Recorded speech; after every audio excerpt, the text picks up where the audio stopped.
Salut tout le monde, j'espère que vous allez bien. Moi je me porte super bien, alhamdulillah. Alors merci d'aimer, de partager et de vous abonner si c'est pas encore fait. C'est très simple, ni règle là. Et merci bien.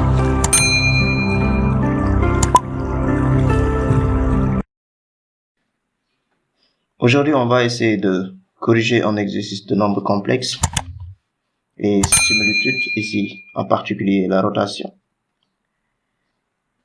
qui correspond à l'exercice 1 du sujet 1 de notre prépa Bac 2024. Et ça correspond aussi à un exercice du sujet de baccalauréat 2007, série S2 du premier groupe. On nous dit qu'on considère ici dans C l'équation z au cube moins facteur 3 plus 2iz carré plus facteur 1 plus 4iz plus 1 moins 2i.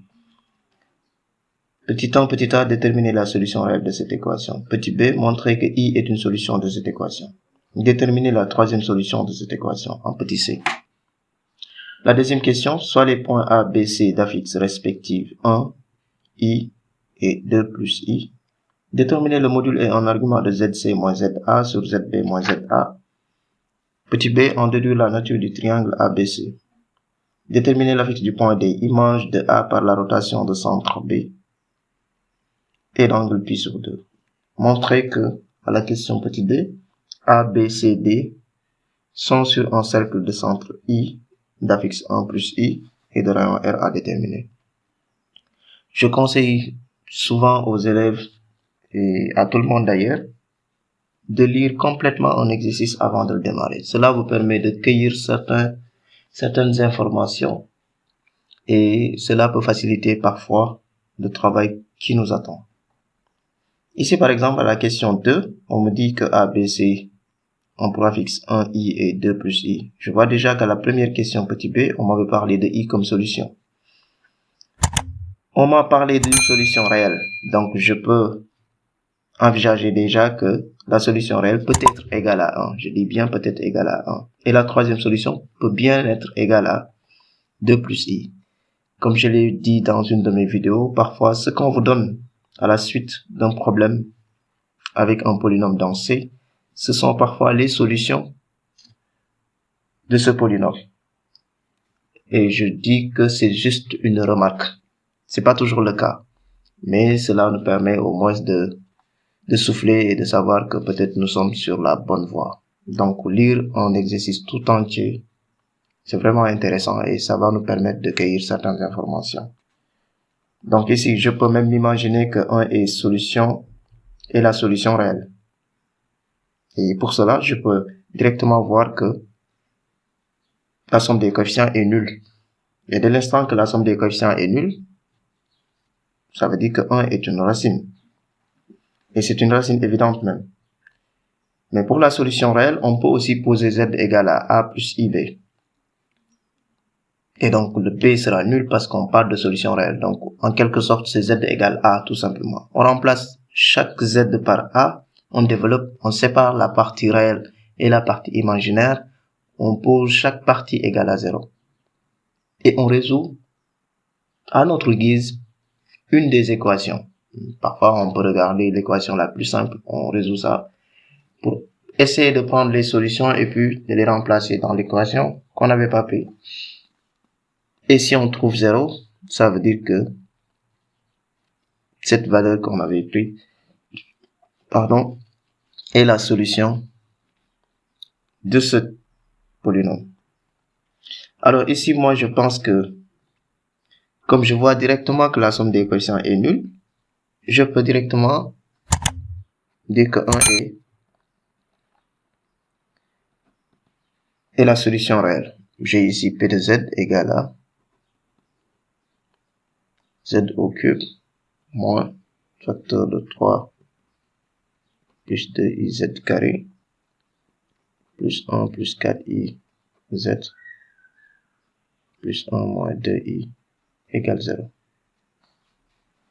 Donc là, j'ai 1 moins facteur de 3 plus 2i plus 1 plus 4i plus 1 moins 2i égale 0.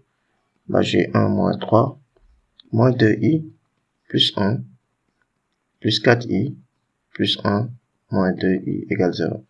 Là, j'ai 1 moins 3, ça fait moins 2. Moins 2 plus 1, ça fait moins 1. Moins 1 plus 1, ça fait 0. Et moins 2i, ça fait moins 4i. Moins 4i plus 4i, ça fait 0. Donc, j'ai 0 égale à 0. Donc, 1 est la solution réelle.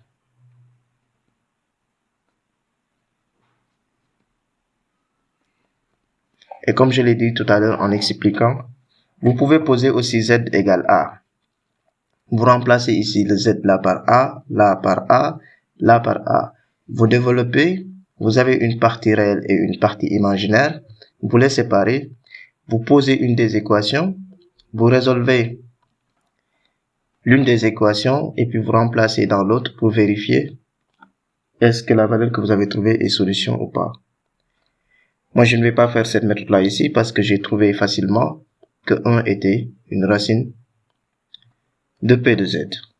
À la question B, on nous demande ici de montrer que I est une solution. Pour montrer que I est une solution, je remplace les Z par I. Donc, je calcule P de I, qui est égal à I au cube, moins 3 plus 2I, I au carré, plus 1 plus 4I, multiplié par I, plus 1 moins 2I. Et je vais voir est-ce que c'est 0. I au cube, c'est moins I. I au carré, c'est moins 1. Donc, avec le signe moins là, le moins va disparaître. I fois 1, ça fait plus I. 4I fois I, donc c'est moins 4. Plus 1 moins 2I. Là, j'ai moins I plus I, donc ça saute. 2I moins 2I, donc ça saute. Là, j'ai 3 plus 1, ça fait 4. 4 moins 4, donc c'est 0. Donc, I est une racine, ou I est une solution. Alors, pour trouver la troisième solution,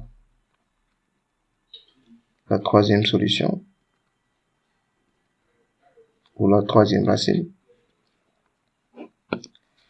je peux passer par Horner à 2 reprises. Donc, je prends Horner ici. Donc, je mets d'abord 1, moins 3, moins 2i, 1 plus 4i, et 1 moins 2i. Donc, j'aurai ici la première racine d'abord qui est 1.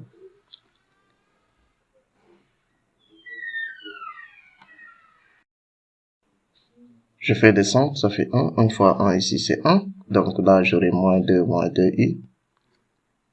Je multiplie par ça, ça fait moins 2, moins 2i. La somme ici, c'est moins 1 plus 2i. Et le produit ici, c'est moins 1 plus 2i. Donc, ça donne 0 ici. Je continue avec les mêmes valeurs en prenant maintenant i comme racine.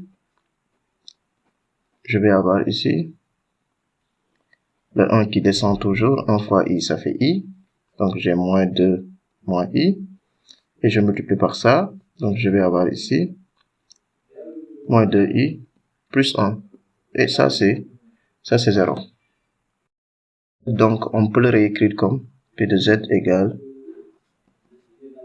Z moins 1, Z moins I, ensuite Z moins 2 moins I.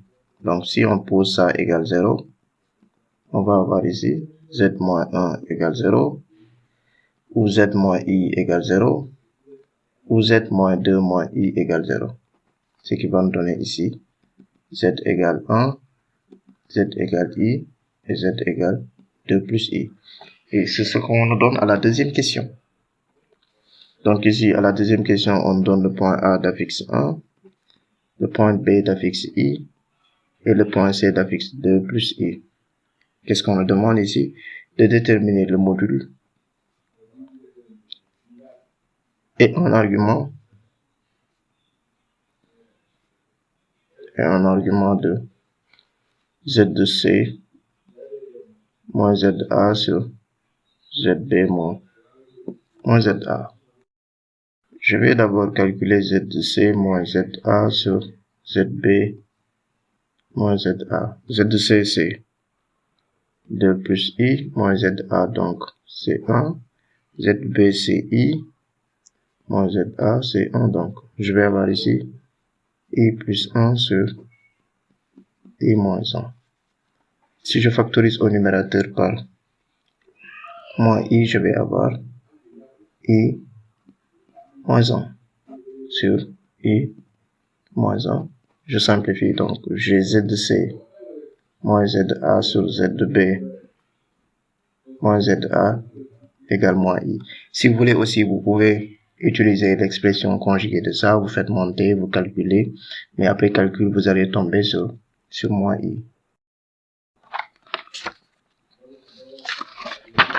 Donc ici, il faut calculer le module et un argument de ça. Donc le module de Z de C moins ZA sur Z de B moins ZA, c'est le module de moins I. Et ça, c'est 1. Et un argument de Z de C moins ZA sur Z de B moins ZA, c'est argument de moins I. Et l'argument d'un nombre complexe imaginaire est égal à pi sur 2 si la partie imaginaire est positive, moins pi sur 2 si c'est négatif. Là, on voit que B est négatif, donc c'est moins pi sur 2 modulo 2pi. La nature du triangle ABC. Nature du triangle ABC. On a le module de Z de C moins Z de A sur Z de B moins Z de A qui est égal à AC sur AB. Et ça, on avait dit que c'est 1. On a aussi l'argument de Z de C moins Z de A sur Z de B moins Z de A qui est égal à argument de moins I qui est égal à moins pi sur 2 modulo 2pi. Et sous forme d'interprétation géométrique, c'est AB AC. Donc AB AC égale à moins pi sur 2 modulo 2pi. Donc en regardant ça et ça, on peut dire que ABC est un triangle isocèle et rectangle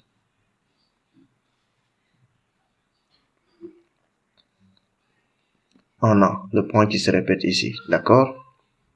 Le point qui se répète là. Question petit c, on nous demande de déterminer l'affixe du point D,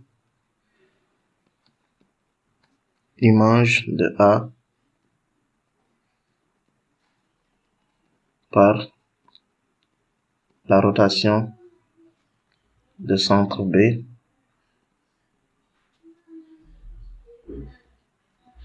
et d'angle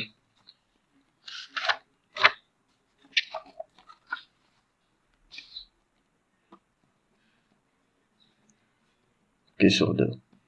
On peut d'abord, si on veut, écrire l'expression de la rotation. Z prime égale, c'est exponentielle de I θ Z plus oméga facteur de 1 moins exponentielle de I θ. Donc ici, θ est donné, c'est pi sur 2. Z prime si on veut. θ ici, c'est pi sur 2. Z. Et ici, c'est l'affixe du centre. Donc le centre ici B. B a pour affixe I. 1 moins exponentielle de I pi sur 2. On sait que exponentielle de I pi sur 2, c'est cosinus de pi sur 2 plus I sinus de pi sur 2 qui nous donne I tout simplement. Donc R, on a ici Z prime égale à IZ plus I facteur de 1 moins I. Et si on développe donc la rotation ici R, on a Z prime égale IZ plus 1 plus I. Voilà la rotation. Donc on nous demande l'image du point D. L'image de A qu'on a appelé D. Donc on va dire ici que Z de D égale I Z de A plus 1 plus I. Donc Z de D ici égale I. Z de A c'est 1 plus 1 plus I. Donc en quelque sorte Z de D égale à 1 plus 2I. La dernière question, on demande ici de montrer que A, B, C et D sont sur un même cercle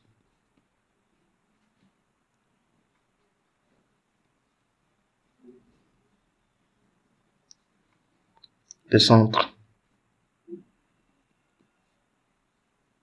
I, graphique 1 plus I et de rayon R à déterminer.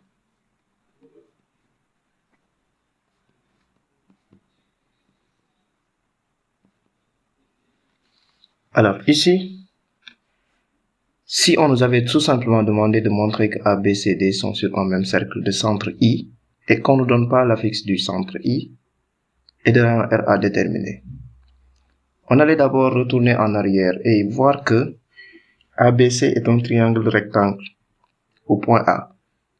Ça veut dire que donc on peut circonscrire un cercle de centre le milieu de l'hypoténuse et de rayon l'hypoténuse sur 2, la distance de l'hypoténuse sur 2. Et ça, c'est une propriété même qu'on voit depuis la classe de 3e. Que si on a un triangle rectangle, on peut inscrire un cercle qui sera de centre le milieu de l'hypoténuse et de rayon R égale à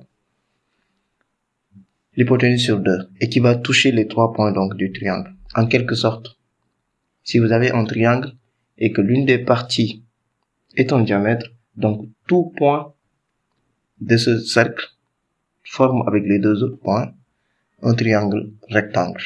Donc ça, c'est une propriété en classe de 3e. Mais ici, on facilite la tâche parce qu'on connaît déjà l'affixe du point A, on connaît l'affixe du point B, on connaît l'affixe du point C, de même que D. Et on connaît l'affixe du centre. Donc, on peut essayer de voir est-ce que les points sont équidistants par rapport au centre qui est donné ici. Donc, je calcule AI, je calcule BI, je calcule CI, je calcule DI. Si je trouve la même valeur, je vais conclure que les 4 points appartiennent au même cercle de rayon, la valeur que j'ai trouvée. Donc, ce sera le rayon du cercle. Ici, donc, je calcule AI